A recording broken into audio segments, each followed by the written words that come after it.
வந்து நினைக்காதீங்க. விளையாட்டுல ஆண்டு போயிடுச்சு, அவரை விட்டுருங்க. இன்னும் ஒரு மாதம் இருக்கு பரிசை. உங்க வாழ்க்கையை மறக்க முடியாது. அந்த ஒரு நாள் அதை விட்டுட்டீங்கன்னா அப்படி முடியாது. நம்ம ஆளுக்கு பாஸ் ஆகிட்டோம்ல அப்படின்னு வச்சு படிக்கூடாது.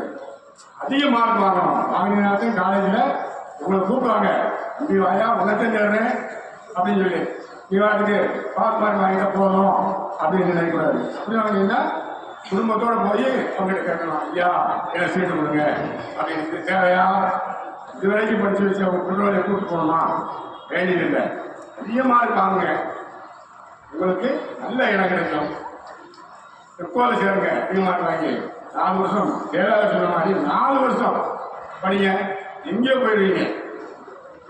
ஏதாவது ஒரு பெரிய கம்பெனியில் வேலைக்கு போடுவாங்க, நல்ல சம்பளத்துக்கு போகலாம், நல்ல தாய் வகுப்பை கவனிக்கலாம், சங்கைகளை கவனிக்கலாம்.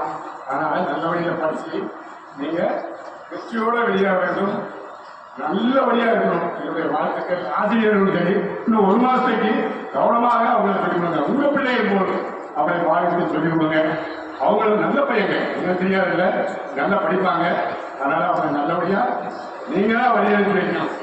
பெண்களை கல்யாணம் எடுத்து அனுப்பி கொடுப்பது போல அவங்களை அனுப்பி வைக்க வேண்டும்.